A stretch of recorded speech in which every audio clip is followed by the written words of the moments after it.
मंशियात के हवाले से मंशियात है क्या चीज़ और इसके नुकसान क्या क्या है। आप लोगों ने देखा होगा मेमपुरी गुटखा जो लोग खाते हैं पुलिस उन्हें पकड़ती भी है, उनके खिलाफ कार्रवाई भी करती है, लेकिन उसके बावजूद ये ख़त्म नहीं हो पा रही। इसकी बड़ी वजह पता है क्या है कि जब तक ये लोग खाने वाले मौजूद है ना, पकड़ने वाले कुछ नहीं कर सकते, बेचने वाले कुछ नहीं कर सकते, लोग खाने वाले मौजूद हैं। सर ऐसा ही है। तो अभी लास्ट टाइम हमारे यहाँ एक महल्ले में एक केस हमारे सामने आया था तकरीबन 2 महीने पहले। तो उसके अंदर क्या हुआ था कि एक पेशेंट था, तो उसके बारे में हमें बताया गया कि ये एक पेशेंट है, उसके पास इलाज के लिए पैसे नहीं है। जब वहाँ गए अपने इलाके के अंदर लोगों से पूछा तो मेमपुरी गुटखा खाने से जो उसके गाल जो ना, ये वाला गाल राइट साइड का गाल वो गल गया था, गल के झड़ के गिर गया था। उसके नीचे ये नीक होती गला क्या, उसके जो गला होता है उसके अंदर भी जो है ना सुराग हो गया था, वो भी गिर गया था। अब आप सोच रही है क्या चीज़ थी। सिर्फ मेमपुरी गुटखा ये आप मजाक समझ रहे हैं या छाली हम लोग समझते हैं, ये सब कुछ नहीं होता। ये बनती कैसे मेमपुरी, पहले किसी दौर में छाली से बना करती थी, आजकल जो है ये बनती है गुठली से। गुठली को क्या करते हैं, ये होती है ना खजूर की गुठली, जब वो खाते हैं खजी, उसमें गुठली निकलती है, उसको कटिंग करके उसको तेज़ाब में डाला जाता है। उसको तेज़ाब में डाल के गलाकर फिर वो उस पर मीठे जो ना वो एसेंस वगैरह डालकर, कलर डालकर या मिठास डालकर उसको मार्केटों में सप्लाई किया जा रहा है। उसी से मेमपुरी बन रही है, उसी से छालियाँ बन रही हैं। उससे क्या नुकसान हो रहे हैं कि इंसान का जो गाल होता है, सबसे मेन चीज़ गाल, जिससे हम खाना खाते हैं, गला जिससे हम खाना खाते हैं, सांस लेते हैं, बोलते हैं, वही वो गलकर सड़ के गिर रहा है। अक्सर हमारे यहाँ पे टीचर्स मौजूद हैं, ख़वातीन मौजूद हैं, आप लोगों को भी पता होगा कि जब गोश्त नहीं गलता है तो उसमें छाले डाली जाती हैं। क्यों डाली जाती हैं? गोश्त गलाने के लिए। जब वही छाली हम मुंह के अंदर रखेंगे तो क्या होगा, दाल गलेगा ना, क्यों गोश्त गल रहा है, वो ये भी गोश्त ही है। तो हमारे यहाँ लोगों को ये बात समझ में नहीं आ रही है। हमारी जो आज सेमिनार करने का मकसद है यहाँ पर, वो सिर्फ एक है, वो ये है कि अगर आप लोगों के घर के अंदर, आप लोगों के रिश्तेदारों के अंदर, आप लोगों की जान पहचान वालों के अंदर कोई मेमपुरी गुटखा खाता है या सिगरेट पीता है, तो आप लोग उन्हें जाके मना करें कि जी ये नुकसानदेह चीज़ें, इसका इस्तेमाल ना करें। इसका इलाज इतना मुश्किल होता है कि कई जगह पे इलाज जब ट्रीटमेंट होता है ना, तो उसको गाल काट देते हैं डॉक्टर, गाल काट के इसे छोटा करते हैं। और इस तरह के कई केसेस तो हमारे सामने भी आए हैं, SHO साहब के सामने भी आए होंगे, मुंशी यहाँ बैठे हैं पुलिस के अफसरान, उनके सामने भी आए होंगे।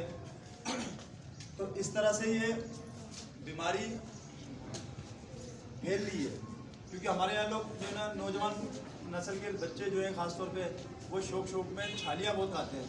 अच्छा, ऐसा नहीं है कि इसमें सिर्फ लड़के ही मुतासिर हो रहे हैं। सिविल हॉस्पिटल हैदराबाद के अंदर हमने एक सर्वे किया था, उसके अंदर महीने के अंदर 400 नए केसेज रजिस्टर्ड हो रहे हैं, जिसमें से 50 या 100 की तादाद जो है ना वो लेडीज़ की है, ख़वातीन की। हर महीने नए केसेज जो रजिस्टर्ड हो रहे हैं उसमें 100 तादाद लेडीज़ की है, 300 आदमियों की, लड़कों की।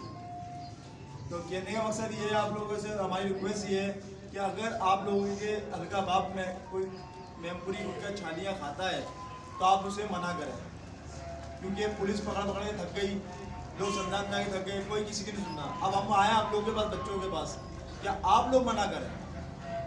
क्या आप लोग हमारा साथ देंगे इसमें? हाथ उठा के बताएं। Very good. और आप लोगों में से अगर कोई छालियाँ खाता है तो उसको भी मना करें। अगर कोई मेमपुरी खाता है तो आप उसको बरकरार मना करें, ये चीज़ अच्छी नहीं है। और सिगरेट का तो ऐसा है कि अगर एक बंदा सिगरेट पी रहा है और आप लोग उसके साथ बैठे में, एक सिगरेट उसने पी है तो आधी आपने ही पी ली, क्योंकि वो सांस के जरिए आपके फेफड़ों में जाएगा, आपके जिस्म में जाएगा, ऐसे ही जाता है ना। तो इसी हवाले से आज हमने सेमिनार करा, आप लोगों को आगाही देने के लिए, आप लोगों से बात करने के लिए कि इस तरह से ये इशू हो रहा है।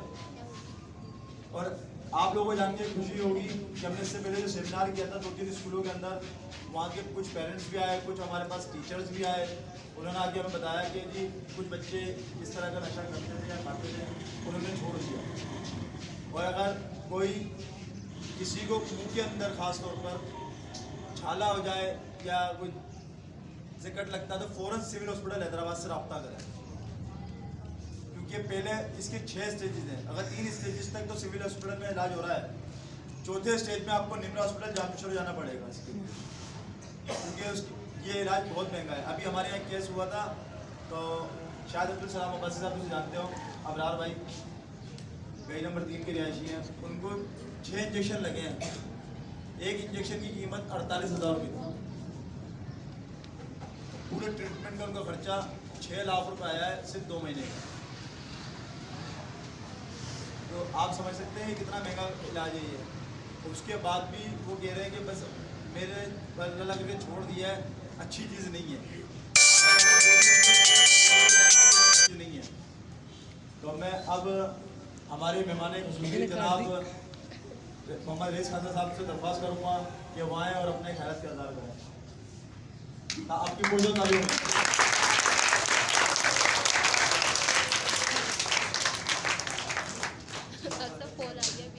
मैम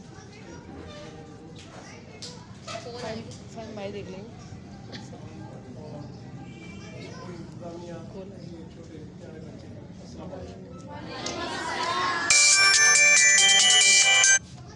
आज एक ऐसा मौजू है, इस मौजू पे जितना बोला जाए वो कम है। मैनपुरी, गुटखा, आइस, हिरोइन,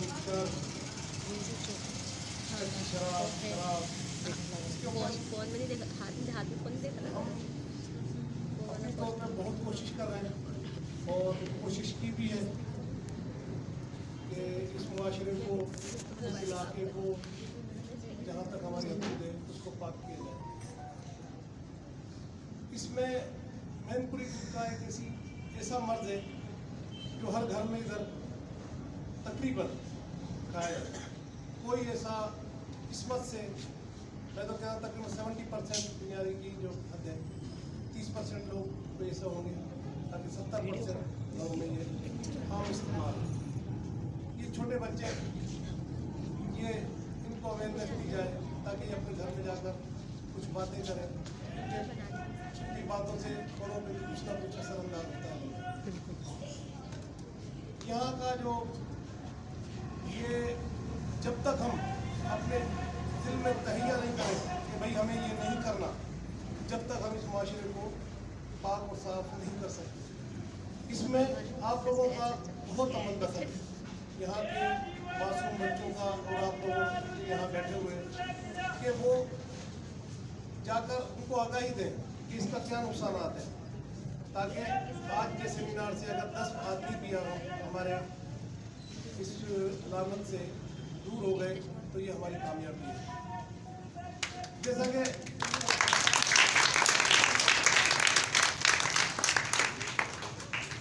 कि हमारे यहाँ जो इस तरह का जो माहौल बना हुआ है, उसमें सबसे ज़्यादा किरदार वालिदैन का है, और वालिदैन अगर उसको थोड़े से तवज्जो दें तो हो सकता है कि ये लानत खत्म हो जाए और इन बच्चों का जो मुस्तकबिल है वो भी ताबनाक हो जाए। क्योंकि ये छोटे बच्चे अगर इनको अभी से इनको आगाही दी जाएगी तो इस लानत से दूर रहेंगे। हमारा मुआशरा जब बनता है, जब हम कहते हैं कि भाई बाहर मुल्क जाते हैं कि ये भी नहीं है, ये भी नहीं है, ये भी नहीं है, लेकिन वहाँ जाकर हम लोग भी सीधे हो जाते हैं, वहाँ लाइन में लग जाते हैं। यहाँ लाइन में लगने का कोई तसव्वुर नहीं है। वहाँ अगर पानी की अगर कोई बोतल या कोल्ड ड्रिंक की आपने पी और आपने फेंक दी, उसका जुर्माना हो जाता है, या जहाँ मर्जी है फेंक दो।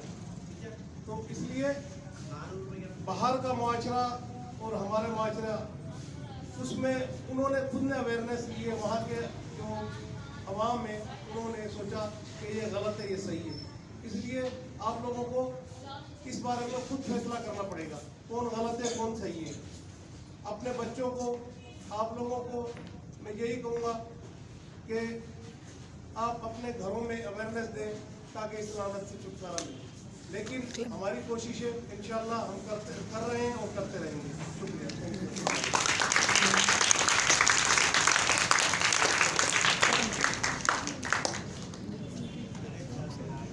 तो अब मैं आप लोगों से एक्सपेक्ट कर सकता हूँ कि आप लोग अपने घर जाके आज का पैगाम बताएंगे कि आज आपने क्या हासिल करा। आप लोग आज के सेमिनार के बारे में जाके बताएंगे, क्या बताएंगे। अब इसके हवाले से हम आपसे चंद रोज़ बाद गुफ्तगू करेंगे, जब हमें कोई मैसेज मिलेगा स्कूल से या घर से कि वाकई में कि घर जाके लोगों ने बताया है कि आज के सेमिनार के हवाले से कि पुलिस भी बेबस है और आम आदमी भी बेबस है और सिविल सोसाइटी बेबस है, क्योंकि हमारे यहाँ के कुछ लोग बात सुनने को तैयार नहीं हो रहे। अब हमारी तो नहीं सुन रहे, क्या पता आप लोग ही सुन रहे हैं। तो इसीलिए हम लोग आप लोगों के पास आए हैं। और एक बात जो बहुत ज़्यादा ज़रूरी मैं अब ये समझता हूँ कि कुछ देर पहले मैडम मुझसे बात कर रही थी, कुछ रोज़ पहले भी एक हादसा हुआ था सर स्कूल के अंदर, सिटी स्कूल में। बेटा इसके हवाले से सिर्फ आपसे ये बात करनी है, अगर आप लोगों को कोई भी किसी भी किस्म का कोई मसला हो तो आप अपने बड़ों से शेयर लाजमी करें। किसी भी हवाले से कोई मसला हो, कोई परेशानी हो, कोई काम नहीं आ रहा, कोई भी मसला है, अपने बड़ों से, अपने टीचर से उस मसले को शेयर ज़रूर करें। अपने अंदर कोई चीज़ बात ऐसी रखे नहीं कि जो आपके अंदर रहे। कोई भी मसला हो जब तक पूछेंगे नहीं तो उसका हल नहीं निकलेगा, किसी से मशवरा नहीं करेंगे तो उसका हल नहीं निकलेगा। तो इसी हवाले से आपके पास टीचर मौजूद है, आपके पास वालिद मौजूद है, उनसे बात ज़रूर करें कि बात करने से मसले का हल निकलता है। अब मैं दरख्वास्त करूँगा हमारे मेहमान खसूसी जनाब रईस खान साहब से कि वो आए और school golden star high school को बेस्ट परफॉर्मेंस अवार्ड दें, क्योंकि इसका तकरीब बहुत देर से चल रही थी, आपकी वजह से काफ़ी लेट हो गए। चाह रहे थे कि आपके मुबारक हाथों से बच्चों को इसका अवार्ड दिलवाएं। सर अरमान साहब या मैडम सलाम बस साहब।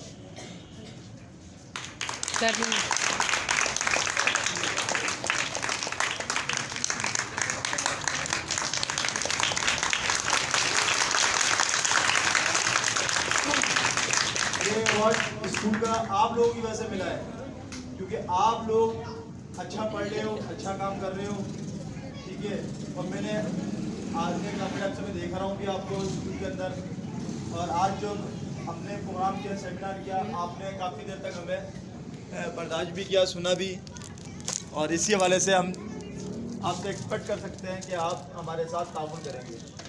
अब मैं आज के मेहमान खुसूसी जनाब रईस खान साहब को स्कूल का एक यादगारी अवार्ड और इनकी बेस्ट परफॉर्मेंस अवार्ड, क्योंकि जब से ये आए ये इलाके के अंदर मंशियात फरोश जो है ना वो कितने मिल रहे हैं, वो काम नहीं कर पा रहे। क्लैपिंग